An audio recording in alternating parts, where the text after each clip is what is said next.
নমস্কার বন্ধুরা, সবাই কেমন আছো? আশা করি সবাই ভালো আছো। তো চলে আসলাম আরও একটা নতুন রেসিপি নিয়ে। তো আজকের রেসিপিটা কিন্তু তোমাদের কাছে খুব ভালো লাগবে। তো এখন তো আমের সিজন, আর আম এখন কিন্তু শেষের দিকে। আর আজকে আমার বাড়ির আবদার হলো আমের ফিরনি বানিয়ে খাওয়াতে হবে। তো আজকে আমের ফিরনিটা বানাবো আর তোমাদের সাথে সেটাই শেয়ার করব।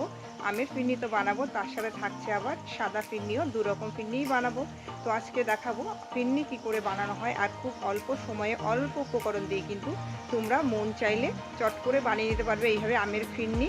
আর যখনই মিষ্টি খেতে মন চাইবে, এই ফিরনিটা খেলেই কিন্তু মন প্রাণ জুড়িয়ে যাবে। তো চলো কীভাবে আজকে আমের ফিরনি বা সাদা ফিরনি দুটোই বানাবো সেটাই আজকে শেয়ার করব। যদি ভিডিওটা ভালো লাগে অবশ্যই একটা লাইক কমেন্ট শেয়ার করতে ভুলো না।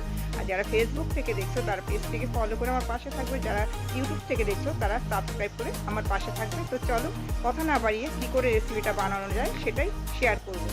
তো আমের ফিরনিটা বানাবার জন্য এখানে আমি কিছুটা গোবিন্দভোগের চাল নিয়ে নিয়েছি। চালটাকে ভিজিয়ে দেবো। চালটাকে 3 থেকে 4 মিনিট ভিজিয়ে রাখবো।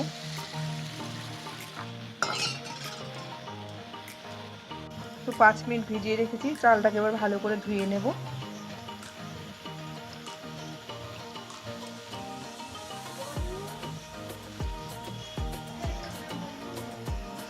তো বেশ কয়েকবার ধুয়ে নিয়েছি চালটাকে। এবার জলটাকে ভালো করে ছেঁকে থালাটার মধ্যে তুলে নেব, যাতে জলটা না থাকে, ঝরঝরে থাকে চালটা। তো এখানে একটা মিক্সিং জার নিয়ে নিয়েছি। চালটাকে একটু আধা ভাঙা করে নেব। চালটাকে কিন্তু একবার আমি মিল করব না, একটু আধা ভাঙা করব ফিরনিটা বানাবার জন্য। তো ফিরনিটাকে বানাবার জন্য একটা গ্যাসে একটা কড়াই চাপিয়ে দিলাম। গ্যাসটা জ্বালিয়ে নেব। তো কড়াইতে দিয়ে দেবো কিছুটা দুধ, আর দুধটাকে আমি আগেই জ্বালিয়ে রেখেছিলাম।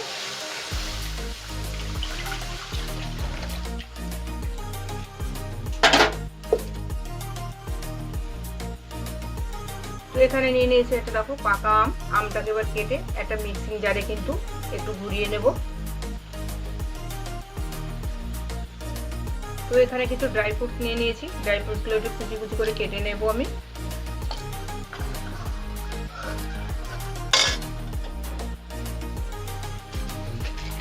আর এদিকে যেহেতু আমি দু রকমের ফিরনিটা বানাবো, আমের ফিরনি আর যেটা সাদা ফিরনি, তো একটা এলাচের ব্যবহার করব।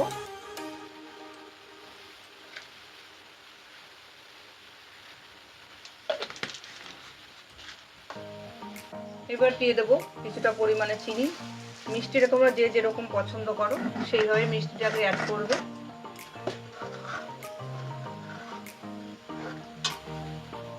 এবার দিয়ে দেবো গোবিন্দভোগের চালটাকে আমি একটু দানা দানা করে গুঁড়ো করে নিয়েছিলাম, দিয়ে দেবো। যেহেতু আমি সাদা ফিরনিও করবো বলেছি, দু রকমেরই তৈরি করব, তো সেই কারণে আমি আগে চালের গুঁড়োটা দিলাম।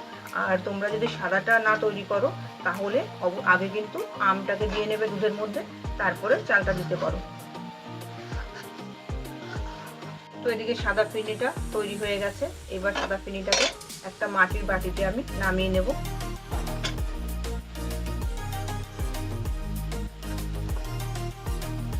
তোমাদের হাতের সামনে যদি এরকম মাটির বাটি না পাও তাহলে কিন্তু তোমরা স্টিলের বাটিতেও নিতে পারো, কোনো অসুবিধা নেই। বা আমরা যে আইসক্রিম খাই বাটিগুলো, তাতেও কিন্তু খুব সুন্দরভাবেই করে নিতে পারো। এবার উপর দিয়ে ছড়িয়ে দেবো কিছু ড্রাই ফ্রুটস।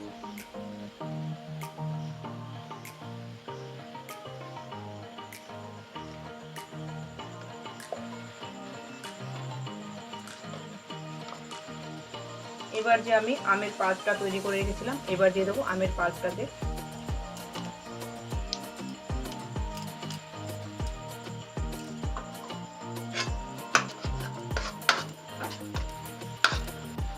এবার রেডি হয়ে গেছে আমের ফিরনি বানানো। আমের ফিরনিটাকেও আমি ঠিক একইভাবে একটা মাটির বাটির মধ্যে তুলে নেব।